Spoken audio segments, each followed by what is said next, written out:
ವಿಮಾನ ಅಪಘಾತದ ವಿಚಾರಕ್ಕೆ ಸಂಬಂಧಪಟ್ಟಂತೆ ಕ್ಯಾಪ್ಟನ್ ಸುಮಿತ್ ಸಭರ್ವಾಲ್ನ ಕೊನೆ ಕ್ಷಣದ ಆಡಿಯೋ ಲಭ್ಯವಾಗಿದೆ ಪಬ್ಲಿಕ್ ಟಿವಿಗೆ. ಕೇವಲ 5 ಸೆಕೆಂಡ್ ಇದೆ ಈ ಆಡಿಯೋ ಅನ್ನೋದು ಗೊತ್ತಾಗ್ತಾ ಇದೆ.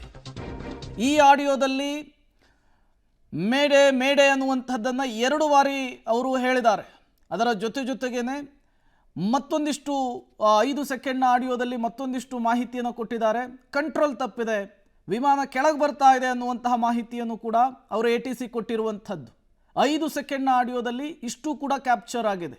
ಕ್ಯಾಪ್ಟನ್ ಸುಮಿತ್ ಕೊನೆ ಕ್ಷಣದ ಆಡಿಯೋ ಇದು. 5 ಸೆಕೆಂಡ್ನ ಆಡಿಯೋ.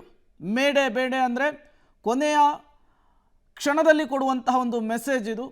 ಅಪಘಾತದಲ್ಲಿದೆ ಅಥವಾ ಎಮರ್ಜೆನ್ಸಿ ಅನ್ನುವಂತಹ ಮೆಸೇಜನ್ನು ಕೊಡುವಂತಹ ಮೆಸೇಜ್ ಇದು. ಅದನ್ನು ಅವರು 2 ಬಾರಿ ಉಚ್ಚರಿಸಿದ್ದಾರೆ ಅನ್ನೋದು ಕೂಡ ಈಗ 5 ಸೆಕೆಂಡ್ನ ಆಡಿಯೋದಲ್ಲಿ ಗೊತ್ತಾಗ್ತಾ ಇರುವಂಥದ್ದು. ಅದರ ಜೊತೆಗೆ ನೋ ಪವರ್ ಗೋಯಿಂಗ್ ಡೌನ್ ಅನ್ನುವಂತಹ ಸಂದೇಶವನ್ನು ಕೂಡ ATCಗೆ ರವಾನಿಸಿದ್ದಾರೆ. ದುರಂತ ನಡೆದಂತಹ ಸ್ಥಳದಲ್ಲಿ ಒಂದಿಷ್ಟು ಮಹತ್ವದ ಕುರುಹುಗಳು ಕೂಡ ಸಿಗ್ತಾ ಇರುವಂಥದ್ದು.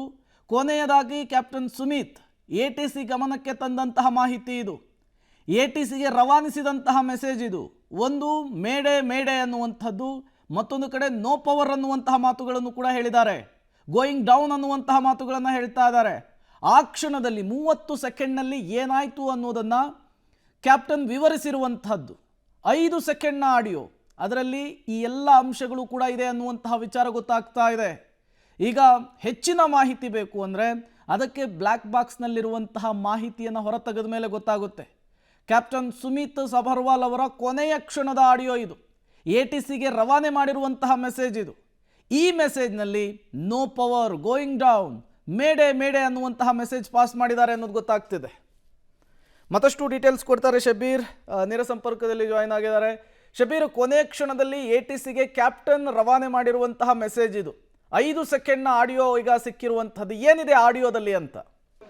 ಹೌದು, ನಾನು ಆಗಲೇ ಹೇಳ್ತಿದ್ದೆ, ಬ್ಲಾಕ್ ಬಾಕ್ಸ್ ಸಿಕ್ಕಿರೋದ್ರಿಂದ ಅದರಲ್ಲಿ ಕಡೆ ಕ್ಷಣದಲ್ಲಿ ಏನೆಲ್ಲ ಬೆಳವಣಿಗೆಗಳಾಯಿತು ಅನ್ನೋದಕ್ಕೆ ಸಂಬಂಧಪಟ್ಟಂತೆ ಮಾಹಿತಿ ಲಭ್ಯ ಆಗುತ್ತೆ ಅಂತ. ಅದರ ಮೊದಲ ಭಾಗವಾಗಿ ಈಗ ಒಂದು ಆಡಿಯೋ 5 ಸೆಕೆಂಡ್ನ ಆಡಿಯೋ ಕೂಡ ಹೊರಗಡೆ ಬಂದಿರುವಂಥದ್ದು. ಆಡಿಯೋದಲ್ಲಿ ಕೂಡ ನಾವು ಗಮನಿಸಬಹುದು, ಏನು AI-171 ಅನ್ನುವಂಥ ಫ್ಲೈಟ್ ಹೆಸರನ್ನ ಅಲ್ಲಿಯ ಪೈಲಟ್ ಹೇಳ್ತಾನೆ. ಸೀನಿಯರ್ ಪೈಲಟ್ ಸುಮಿತ್ ಸಭರ್ವಾಲ್ ಮಾತಾಡ್ತಿದ್ದೀನಿ ಅನ್ನುವಂಥ ನಿಟ್ಟಿನಲ್ಲಿ ATCಗೆ ಕಮ್ಯುನಿಕೇಟ್ ಮಾಡುವಂಥ ಕೆಲಸವನ್ನ ಮಾಡ್ತಾರೆ. ATC ರಿಯಾಕ್ಟ್ ಮಾಡ್ತಾ ಇದ್ದಂತೆ ಆ ಫ್ಲೈಟ್ನ ಸ್ಟೇಟಸ್ ಅನ್ನ ಹೇಳುವಂಥ ಪ್ರಯತ್ನವನ್ನ ಮಾಡ್ತಾರೆ. ಫ್ಲೈಟ್ನ ಸ್ಟೇಟಸ್ ಕ್ರಾಶ್ ಆಗೋಕ್ಕಿಂತ ಮುಂಚೆ ಹೇಗಿತ್ತು ಅಂದ್ರೆ ಯಾವುದೇ ಎಲೆಕ್ಟ್ರಿಸಿಟಿ ಇರಲಿಲ್ಲ, ಯಾವುದೇ ಏನು ಪವರ್ ಇರಲಿಲ್ಲ, ಏರ್ ಲಿಫ್ಟ್ ಆಗ್ತಾ ಇರಲಿಲ್ಲ. ಇದ್ರ ಜೊತೆಗೆ ಫ್ಲೈಟ್ ಡೌನ್ ಆಗ್ತಿದೆ ಅನ್ನುವಂಥ ನಿಟ್ಟಿನಲ್ಲಿ ಸಂದೇಶವನ್ನು ಕೊಡುವಂಥ ಪ್ರಯತ್ನವನ್ನ ಮಾಡ್ತಿದ್ದಾರೆ. ಸುಮಿತ್ ಸಭರ್ವಾಲ್ ATC ಏನು ಮಾತಾಡ್ತಾ ಇದ್ದೀನಿ, ಕ್ಯಾಪ್ಟನ್ ಸೀನಿಯರ್ ಕ್ಯಾಪ್ಟನ್ ಮಾತಾಡ್ತಾ ಇದ್ದೀನಿ, ಫ್ಲೈಟ್ ಅಲ್ಲಿ ನೋ ಪವರ್ ನೋ ಎನರ್ಜಿ, ಮತ್ತೆ ಈ ಒಂದು ಫ್ಲೈಟ್ ಕೆಳಗಡೆ ಗೋಯಿಂಗ್ ಡೌನ್ ಅನ್ನುವಂಥ ನಿಟ್ಟಿನಲ್ಲಿ ಒಂದು ಮೆಸೇಜ್ ಅನ್ನ ಪಾಸ್ ಮಾಡುವಂತ ಕೆಲಸವನ್ನ ಮಾಡ್ತಾನೆ. ಇದೇ ಕಡೆಯ ಮೆಸೇಜ್ ಆಗಿರುವಂತದ್ದು. ಇದಾದ ಬಳಿಕ ಫ್ಲೈಟ್ ಕ್ರಾಶ್ ಆಗಿರುವಂತದ್ದು. ಕ್ರಾಶ್ ಆದ ಬಳಿಕ ಯಾವುದೇ ರೀತಿಯಾದಂತಹ ಮೆಸೇಜ್ಗಳು ಕೂಡ ಸದ್ಯಕ್ಕೆ ಬಂದಿಲ್ಲ. ಸೊ ಈಗ ಆರಂಭಿಕ ಆಡಿಯೋದಲ್ಲಿ ಈ ಒಂದು ಮಾಹಿತಿಗಳು ಕೂಡ ಈಗ ಸದ್ಯಕ್ಕೆ ಲಭ್ಯ ಆಗಿರುವಂತದ್ದು. ಈಗ ಇದರ ಆಧಾರದ ಮೇಲೆ ಇನ್ನಷ್ಟು ಮಾಹಿತಿಗಳನ್ನ ಏನು ಬ್ಲಾಕ್ ಬಾಕ್ಸ್ ಸಿಕ್ಕಿದೆ ಅದರಿಂದ ರಿಟ್ರೀಟ್ ಮಾಡುವಂತ ಪ್ರಯತ್ನಗಳು ಕೂಡ ನಡೀತಾ ಇದ್ದಾವೆ. Prem. Okay, thank you Shabir ತಮ್ಮೆಲ್ಲ ಮಾಹಿತಿಗಾಗಿ. ಈಗ ಕ್ಯಾಪ್ಟನ್ ಸುಮಿತ್ ಕೊನೆಯದಾಗಿ ATCಗೆ ಕೊಟ್ಟಿರುವಂತಹ ಮೆಸೇಜ್ ಇದು. ನೋ ಪವರ್ ಗೋಯಿಂಗ್ ಡೌನ್ ಮೇಡೆ ಮೇಡೆ ಅಂಥೇಳಿ ಕರೆಯನ್ನು ಕೊಟ್ಟಿದ್ದಾರೆ. 5 ಸೆಕೆಂಡ್ನ ಆಡಿಯೋದಲ್ಲಿರುವಂತಹ ಮೆಸೇಜ್ ಇದು. ಬಟ್ ಇಲ್ಲಿ ಕಾಡ್ತಾ ಇರುವಂತಹ ಪ್ರಶ್ನೆ, ವಿಮಾನ ಟೇಕ್ ಆಫ್ ಆದ ಕೇವಲ 30 ಸೆಕೆಂಡ್ನಲ್ಲಿ ಪವರ್ ಹೇಗೆ ಕಟ್ ಆಗಲಿಕ್ಕೆ ಸಾಧ್ಯ ಅನ್ನೋದು ಈಗಿರುವಂತಹ ಪ್ರಶ್ನೆ.